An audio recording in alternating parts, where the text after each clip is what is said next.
നമസ്കാരം പ്രിയമുള്ളവരെ, ആസാദിയുടെ global news ഡെസ്കിലേക്ക് എല്ലാ മാന്യപ്രേക്ഷകരെയും സ്വാഗതം ചെയ്യുകയാണ്. കഴിഞ്ഞ കുറേ ദിവസങ്ങളായി പ്രചരിക്കുന്ന ഒരു വാർത്തയാണ് ഗ്രഹാം സ്റ്റെയിൻസിൻ്റെ ഘാതകൻ ദാരാ സിംഗ് അദ്ദേഹം ജയിൽ മോചിതനാകാൻ പോകുന്നു. അടുത്ത ഇൻഡിപെൻഡൻസ് ഡേ ആഗസ്റ്റ് മാസം 15 അദ്ദേഹം ജയിലിന് പുറത്ത് ആഘോഷിക്കും എന്ന വാർത്ത ഇങ്ങനെ കേട്ടുകൊണ്ടിരിക്കുകയാണ്. ഈ വാർത്തയ്ക്ക് കാരണമായി തീർന്നത് ജൂലൈ മാസം പകുതിക്ക് സുപ്രീം കോടതിയിൽ ദാരാ സിംഗിനെ റിലീസ് ചെയ്യുന്നതിനോട് അനുബന്ധിച്ച ഒരു കേസ് നടക്കുകയാണ്. അതായത് 20 വർഷത്തിലധികം ജയിലിൽ കിടന്ന ആളുകൾക്ക് മോചനം കൊടുക്കുന്ന ഒരു രീതിയുണ്ട്. അപ്രകാരം ഒരു നടപടിയുമായിട്ട് ഒഡീസ സർക്കാർ മുൻപോട്ട് പോവുകയാണ്.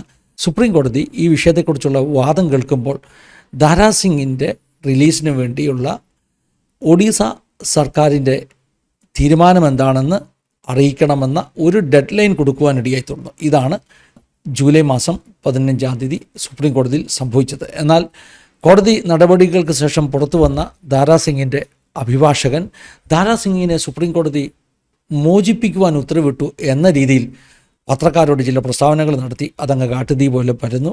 അതുകൊണ്ടാണ് ദാരാ സിംഗ് മോചിതനാകാൻ പോകുന്നെന്ന വാർത്ത വേഗത്തിൽ പ്രചരിച്ചത്. എന്നാൽ ഒഡീസ സർക്കാർ തത്വത്തിൽ ദാരാ സിംഗിൻ്റെ മോചനത്തിന് അനുകൂലമായ നടപടികൾ എടുത്തു എന്നാണ് അറിയാൻ കഴിയുന്നത്. അതുകൊണ്ട് തന്നെ സുപ്രീം കോടതിയിൽ ആ പേപ്പറുകൾ സബ്മിറ്റ് ചെയ്ത് കഴിഞ്ഞാൽ ഈ ആഗസ്റ്റ് 15 മുമ്പ് തന്നെ ദാരാ സിംഗ് പുറത്തു വരുവാനുള്ള വിധി ഉണ്ടാകുമെന്നാണ് ഈ ദിവസങ്ങളിൽ നമ്മൾ കേട്ടുകൊണ്ട് ഇരിക്കുന്നത്. ദാരാ സിംഗ് 1999 ഗ്രഹാം സ്റ്റെയിൻസിനെയും അദ്ദേഹത്തിൻ്റെ 2 മക്കൾ ഫിലിപ്പിനെയും തിമോത്തിയെയും വളരെ ക്രൂരമായി വധിച്ച ഒരു സംഭവത്തിലെ പ്രതിയായിരുന്നു. അദ്ദേഹം കുറേ വർഷങ്ങളായി ജയിലിലാണ്. 2003 അദ്ദേഹത്തിന് ഡെത്ത് പെനാൽറ്റി മരണശിക്ഷയാണ് പ്രാഥമിക കോടതി വിധിച്ചത്. എന്നാൽ 2005 ഹൈക്കോടതിയിൽ നിന്ന് ഈ മരണശിക്ഷ എന്നുള്ളത് ഒരു ജീവപര്യന്തം തടവായി ഇളവ് ചെയ്ത് കൊടുക്കുകയായിരുന്നു. ഇതൊക്കെയാണ് ദാരാ സിംഗ് കേസിൻ്റെ ഒരു പശ്ചാത്തലമെന്ന് പറയുന്നത്. എന്നാൽ ഒരു കാര്യം മനസ്സിലാക്കണം, ദാരാ സിംഗ് താൻ നേരിടുന്ന കേസുകൾ ഈ ഗ്രഹാം സ്റ്റെയിൻസിൻ്റെയും കുട്ടികളുടെയും മരണം മാത്രമല്ല, അതുപോലെ തന്നെ മറ്റൊരു കാത്തലിക് പ്രീസ്റ്റ് അദ്ദേഹത്തെ കൊന്ന ഒരു കേസ്, അതുപോലെ തന്നെ ഒരു മുസ്ലിം ഒരു വ്യാപാരി അദ്ദേഹത്തെ കൊന്ന കേസ്, ഇങ്ങനെ 3 കേസുകൾ, കൊലപാതക കേസുകൾ തന്നെ ദാരാ സിംഗിൻ്റെ പേരിലുണ്ട് എന്നുള്ളതാണ് ഏറ്റവും പ്രധാനമായി നാം ഓർത്തിരിക്കേണ്ട ഒരു കാര്യം. ഇങ്ങനെ തടവുകാരെ മോചിപ്പിക്കുമ്പോൾ അതിന് നടപടിക്രമങ്ങളുണ്ട്. അതായത് ജയിലിൽ നിന്നുള്ള ഒരു റിപ്പോർട്ട് വേണം, ലോക്കൽ അദ്ദേഹത്തിൻ്റെ സ്ഥലത്ത് നിന്നുള്ള പോലീസ് റിപ്പോർട്ട് വേണം, അതുപോലെ തന്നെ ഈ പറഞ്ഞ ഒഡീസ ഗവൺമെൻറ് സംസ്ഥാന സർക്കാരിൻ്റെ അനുമതി ഒക്കെ വേണം. ദാരാ സിംഗിനെ സംബന്ധിച്ചിടത്തോളം ഈ പേപ്പറൊക്കെ കിട്ടുക എന്നുള്ളത് വലിയ പ്രശ്നമുള്ള കാര്യമല്ല. അദ്ദേഹം കടന്ന ജയിലിൽ നിന്ന് ഓൾറെഡി നല്ല നടപ്പിൻ്റെ ഒരു ലെറ്ററൊക്കെ അദ്ദേഹത്തിന് കിട്ടി. ഇദ്ദേഹം വളരെ നല്ലൊരു മനുഷ്യനാണെന്നുള്ള ഒരു ലെറ്ററൊക്കെ അദ്ദേഹത്തിന് ഓൾറെഡി കിട്ടിയിട്ടുണ്ട്. അതുപോലെ തന്നെ അദ്ദേഹത്തിൻ്റെ ലോക്കൽ ഗാവിൽ നിന്നുള്ള പോലീസ് റിപ്പോർട്ടും വളരെ നല്ലൊരു ഗുഡ് കണ്ടക്റ്റ് റിപ്പോർട്ടും അദ്ദേഹത്തിന് കിട്ടിയിട്ടുണ്ട്. പിന്നെ മോഹൻ ചരൺ മാജിയാണല്ലോ ഇന്നത്തെ ഒഡീസ മുഖ്യമന്ത്രി.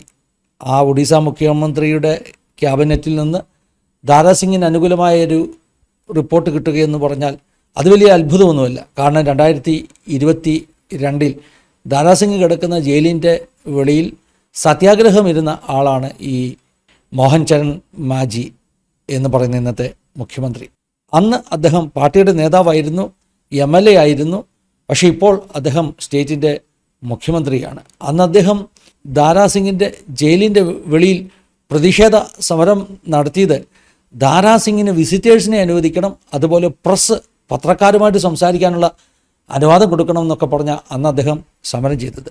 അങ്ങനെ വളരെ പ്രകടമായി തന്നെ വോക്കലായിട്ട് തന്നെ ദാരാ സിംഗിനെ സപ്പോർട്ട് ചെയ്യുന്ന ഈ മോഹൻ ചരൺ മാജിയെ സംബന്ധിച്ചിടത്തോളം, അവിടുത്തെ മുഖ്യമന്ത്രിയെ സംബന്ധിച്ചിടത്തോളം ദാരാ സിംഗിന് ഒരു ഗുഡ് റിപ്പോർട്ട് കൊടുത്ത് അദ്ദേഹത്തെ മോചിപ്പിക്കുന്നതൊന്നും തടസ്സമുള്ള കാര്യമല്ല. അതുകൊണ്ട് എല്ലാവർക്കും അറിയാം ദാരാ സിംഗ് ഈ ആഗസ്റ്റ് 15 സ്വാതന്ത്ര്യദിനം സ്വതന്ത്രമായ തടവിന് പുറത്തുള്ള ലോകത്ത് ആഘോഷിക്കുമെന്ന് എല്ലാവർക്കും നന്നായിട്ട് അറിയാം. ദാരാ സിംഗ് ഈ മോചനത്തിന് വേണ്ടിയുള്ള ആപ്ലിക്കേഷൻ കൊടുത്തപ്പോൾ പറഞ്ഞ ചില കാര്യങ്ങൾ പ്രത്യേകം പരാമർശിക്കേണ്ടത് ആവശ്യമാണ്. അദ്ദേഹം ഈ കുറ്റകൃത്യത്തിൽ റിപ്പൻറ്റ് ചെയ്യുന്നു, അനുദപിക്കുന്നു എന്നതാണ് അദ്ദേഹം പറഞ്ഞ വളരെ പ്രധാനപ്പെട്ട ഒരു കാര്യം. രണ്ടാമത് അദ്ദേഹം പറഞ്ഞ ഒരു കാര്യം അദ്ദേഹത്തിൻ്റെ യൗവനത്തിലെ രക്തത്തിളപ്പിൽ സംഭവിച്ചു പോയ ഒരു തെറ്റാണിത്. ആ യൗവനക്കാരൻ എന്ന നിലയിൽ അദ്ദേഹത്തിനുണ്ടായ ഒരു അഗ്രസീവ് നേച്ചർ കൊണ്ട്, രക്തത്തിളപ്പ് കൊണ്ട്, യുവത്വത്തിൻ്റെ രക്തത്തിളപ്പ് കൊണ്ട് സംഭവിച്ചു പോയൊരു കാര്യമാണിത്. ഇന്ന് പ്രായമായപ്പോൾ അത് തെറ്റാണെന്ന് തോന്നുന്നു എന്ന് അദ്ദേഹം പറഞ്ഞു. മൂന്നാമത് അദ്ദേഹം പറഞ്ഞ ഒരു കാര്യം വളരെ പ്രധാനപ്പെട്ടതാണ്. ഈ കുറ്റകൃത്യം ചെയ്യുവാൻ കാരണം അദ്ദേഹത്തിൻ്റെ അണ്ടർസ്റ്റാൻഡിങ്ങിൽ, അറിവിൽ അന്നുണ്ടായിരുന്ന കാർമിക് ഫിലോസഫിയാണ്. അതായത് കർമ്മഫലം ഒരു മനുഷ്യൻ അനുഭവിക്കേണ്ടി വരും. ആ കർമ്മഫലത്തിൻ്റെ കാരണത്താൽ ഉണ്ടാകുന്ന ദുരിതങ്ങളിൽ നിന്ന്, അതിൻ്റെ പണിഷ്മെൻറ്റിൽ നിന്ന് രക്ഷപ്പെടുവാൻ വേണ്ടി ഇങ്ങനെയുള്ള എന്തെങ്കിലും ക്രിയ ചെയ്യണമെന്ന് അദ്ദേഹം അന്ന് വിശ്വസിച്ചിരുന്നു. അതായത് താൻ ചെയ്തു കൂട്ടിയ തെറ്റുകൾ, തിന്മകൾ, പാപങ്ങൾ, അതിൻ്റെ കർമ്മഫലം അദ്ദേഹത്തിന് വരാതിരിക്കാൻ വേണ്ടിയാണ് അദ്ദേഹം ഇങ്ങനെ ഒരു കൃത്യം ചെയ്തത്. അതിലൂടെ അദ്ദേഹത്തിൻ്റെ കർമ്മ, അതിൻ്റെ എഫക്റ്റ് ഇല്ലാതായി തീരുമെന്ന് അദ്ദേഹം വിശ്വസിച്ചിരുന്നു എന്ന് ഇപ്പോൾ അദ്ദേഹം മോചനത്തിന് വേണ്ടി കൊടുത്ത ആപ്ലിക്കേഷനിൽ എഴുതി കൊടുത്തിരിക്കുകയാണ്.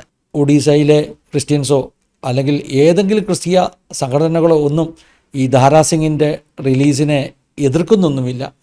കാരണം ഗ്രഹാം സ്റ്റെയിൻസിൻ്റെ ഭാര്യ ആ കാലത്ത് തന്നെ ഈ ദാരാ സിംഗിനോട് ക്ഷമിച്ചതാണ്. പബ്ലിക്കലി ദാരാ സിംഗിനോട് ക്ഷമിച്ചതായി പ്രഖ്യാപിച്ചതാണ്. മാത്രമല്ല ദാരാ സിംഗിന് ഡെത്ത് പെനാൽറ്റി, മരണശിക്ഷയ്ക്ക് വിധിച്ചപ്പോൾ അത് അങ്ങനെ ഉണ്ടാകരുത്, മരണശിക്ഷ കൊടുക്കരുത് എന്ന് അപേക്ഷിച്ചവരിൽ പ്രധാന വ്യക്തിയായിരുന്നു ഗ്രഹാം സ്റ്റെയിൻസിൻ്റെ ഭാര്യ ഗ്ലാഡീസ് സ്റ്റെയിൻസ്. അതുകൊണ്ട് തന്നെ ക്രിസ്തീയ സമൂഹമോ ഗ്ലാഡീസ് സ്റ്റെയിൻസോ ആരും ദാരാ സിംഗിൻ്റെ റിലീസിനെ ഒന്നും എതിർക്കുകയില്ല. കാരണം അവരെല്ലാവരും ചിന്തിക്കുന്ന ഒരേ വിധത്തിലാണ്.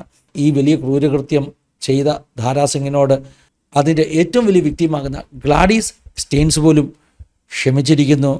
2005 ഗ്ലാഡീസ് സ്റ്റെയിൻസിന് ഇന്ത്യ ഗവൺമെൻറ് പത്മശ്രീയൊക്കെ കൊടുത്ത് ആദരിച്ചു. ഈ ഒരു ക്രൂരകൃത്യം നടന്ന ആ സമയം മുതൽ തന്നെ ഗ്ലാഡീസ് സ്റ്റെയിൻസും ഇന്ത്യയിലെ ക്രിസ്ത്യൻസും പറയുന്നത് അവർക്ക് ക്ഷമിക്കാനേ അറിയുള്ളൂ. അതുകൊണ്ട് അവർ ദാരാ സിംഗിനോടും ഈ കൃത്യത്തിൽ ഉൾപ്പെട്ട എല്ലാവരോടും ക്ഷമിച്ചിരിക്കുന്നു എന്നാണ് അന്നും ഇന്നും പറയുന്നത്. ഇടയ്ക്ക് ഒരു കാര്യം കൂടെ പറയണം. ദാരാ സിംഗ് മാനസാന്തരപ്പെട്ടെന്നും രക്ഷിക്കപ്പെട്ടെന്നും ക്രിസ്തുവിൻ്റെ അനുയായിയായെന്നും ഒക്കെ പറഞ്ഞ് ചില വാർത്തകൾ ഇതിന് ഇടയ്ക്ക് പ്രചരിക്കുന്നുണ്ടായിരുന്നു. അതൊന്നും വാസ്തവമായ വാർത്തകളല്ല. ഇവിടെയും ദാരാ സിംഗ് അനുദപിച്ചു, റിപ്പൻറ്റ് ചെയ്തു എന്ന് കത്തിൽ എഴുതി കൊടുത്തു എന്ന് പറയുന്നത് കേൾക്കുമ്പോൾ നിങ്ങൾ പഴയ വാർത്തയുമായിട്ട് അതിനെ കൂട്ടി മുട്ടിക്കരുത്. ദാരാ സിംഗ് മോചിതനാകാൻ വേണ്ടി കൊടുത്ത പേപ്പറിൻ്റെ അകത്ത് അദ്ദേഹം എഴുതി അദ്ദേഹത്തിൻ്റെ ഈ യൗവന രക്തത്തിൻ്റെ ചൂടുകൊണ്ട് അന്നുണ്ടായൊരു അബദ്ധമാണെന്ന് തനിക്ക് ബോധ്യമുണ്ടെന്ന് എഴുതിയെന്നല്ലാതെ അദ്ദേഹത്തിൻ്റെ ഈ കൃത്യത്തിൽ മാനസാന്തരപ്പെട്ട് ദൈവപൈതലായി തീർന്നെന്നൊന്നും ആരും തെറ്റിദ്ധരിക്കരുത് എന്ന് പറഞ്ഞുകൊണ്ട് ഈ ന്യൂസ് ബുള്ളറ്റിനെ ഇവിടെ അവസാനിപ്പിക്കുകയാണ്. ദൈവം എല്ലാവരെയും സഹായിക്കട്ടെ, അനുഗ്രഹിക്കട്ടെ. God bless you all.